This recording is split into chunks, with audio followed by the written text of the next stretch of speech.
Well, hello there guys, and welcome back to the channel. Now finally we do have full announcement, full information available about Battlegrounds. Well, kind of. There's still quite a lot that we don't know exactly. We don't know it's a solo event rewards.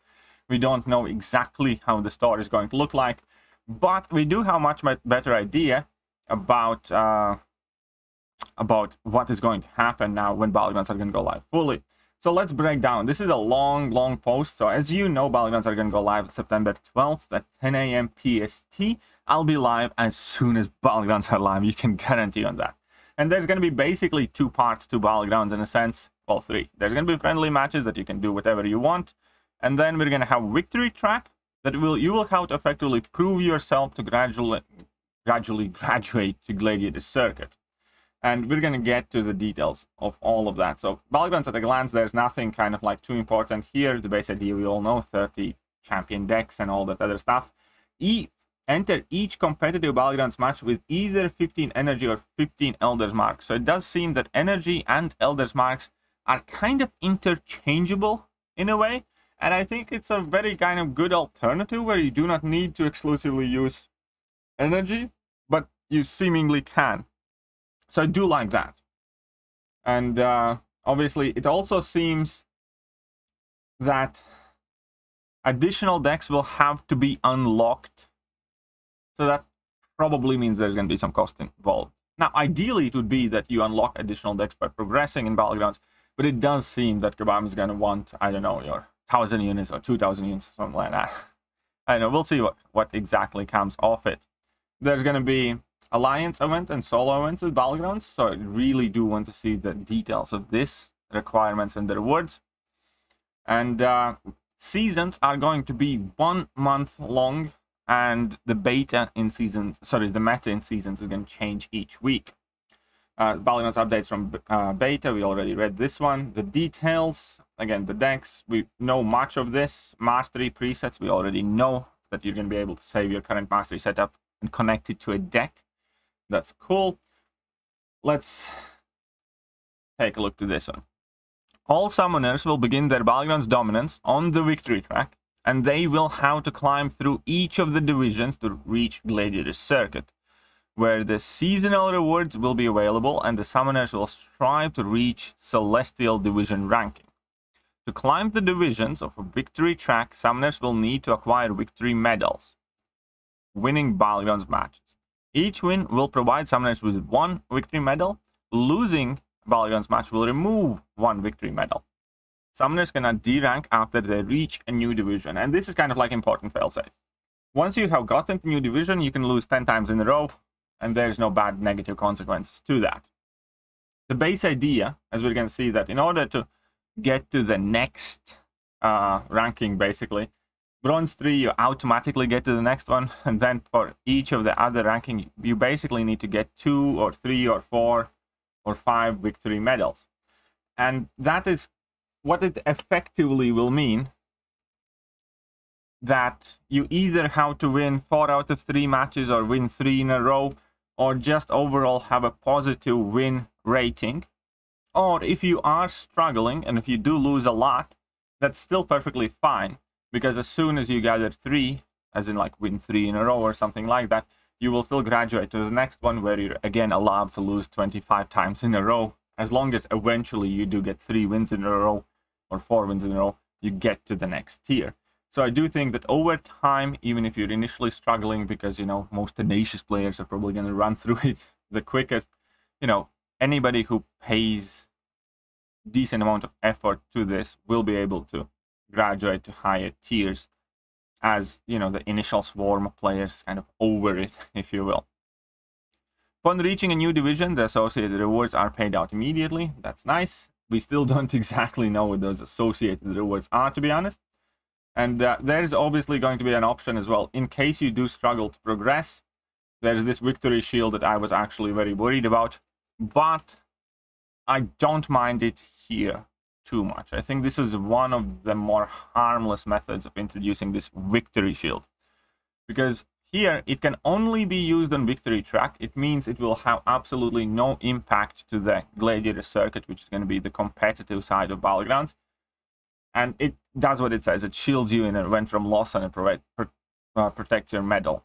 So if you're struggling to advance, you can start using these victory shields before you start a match, and it means that if you win, good, nothing happens. If you lose, you get to save your medal, and you're going to have easier time advancing to the next round.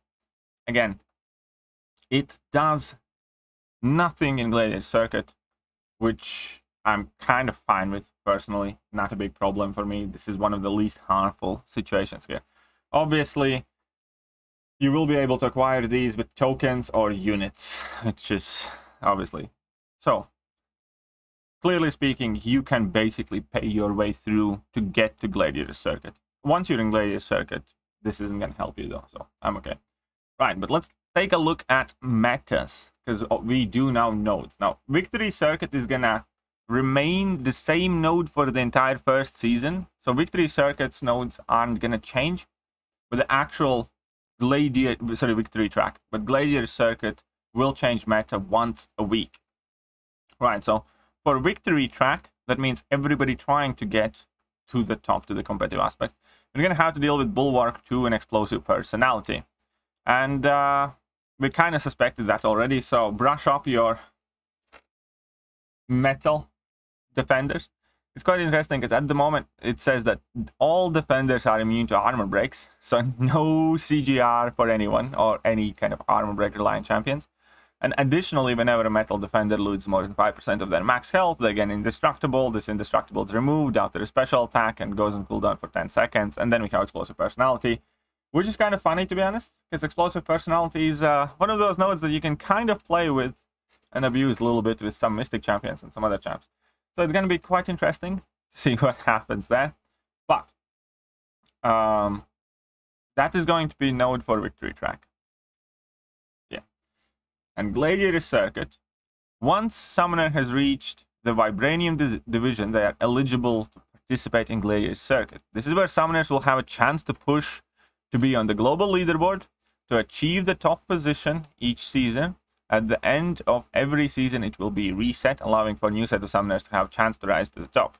Each season will last a month, with a week-long break in between seasons. The nodes on Battlegrounds Defenders will change weekly, with the first set starting set being the following. Week 1, Bulwark 3 and Explosive Personality, so basically the same, just a bit tougher Bulwark. Week 2, Dodge. Defenders have a 7.5% chance to evade incoming attacks. Whenever a defender evades an attack, they gain 30% of bar power. On top of that, we have the best defense 2, where they gain plus 40% evade and auto-block ability accuracy, and gain additional 20% of bar power when they would evade or auto-block. So, week 2 is going to be all about countering evaders, and seemingly every champion is going to be like a Spider-Man. So, take it for what you will. This might be a bit rough. This really does sound rough. But believe you me, week 3 sounds even more rough. Really does. Week 3 sounds very mean.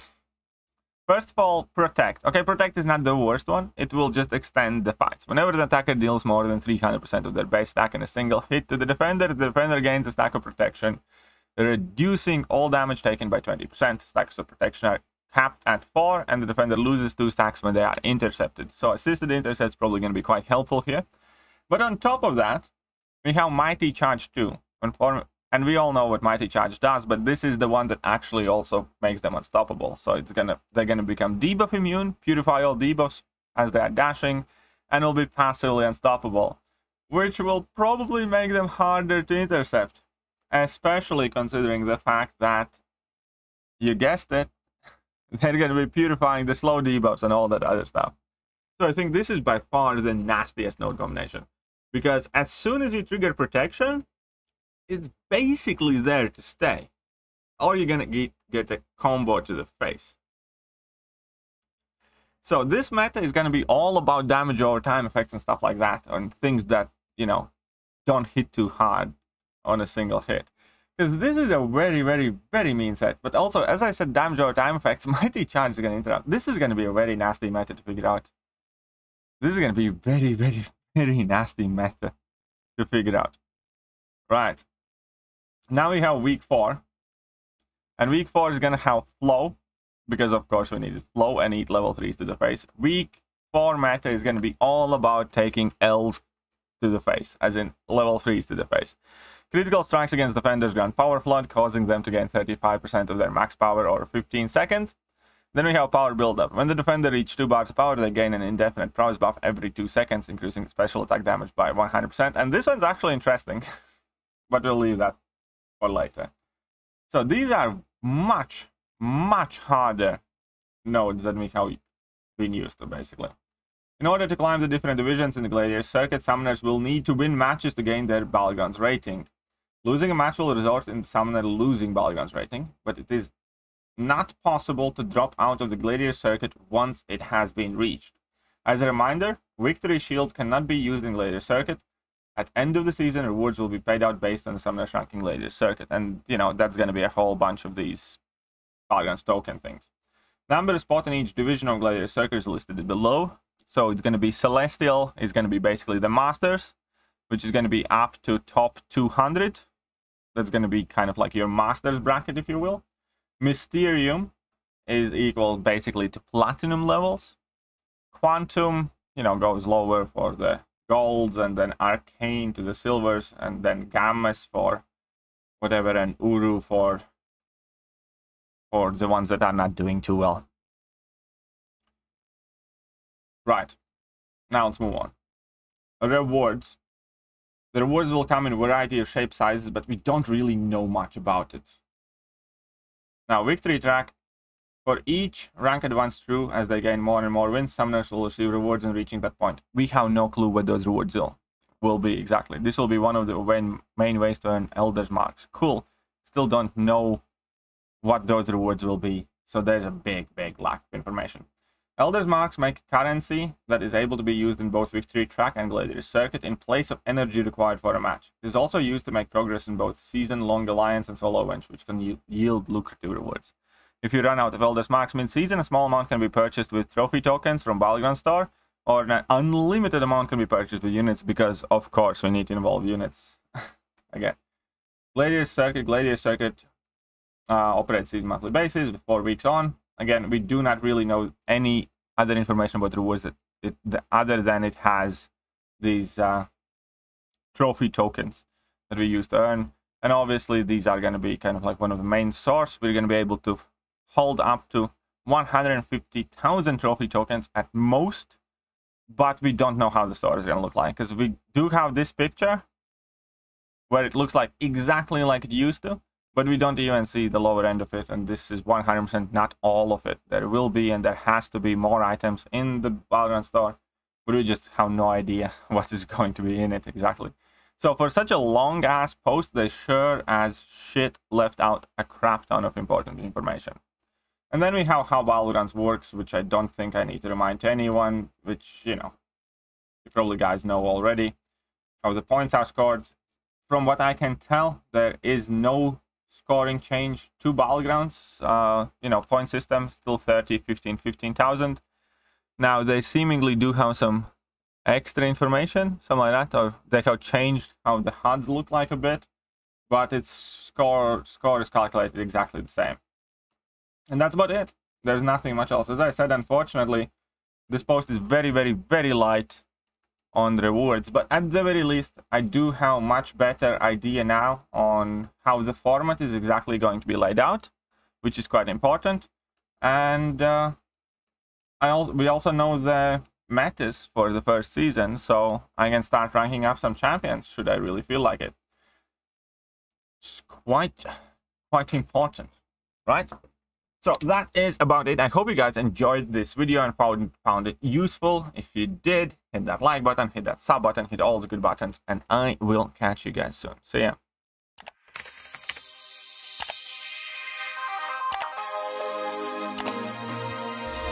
Hello there guys, and welcome back to the channel. So we have all the information about the next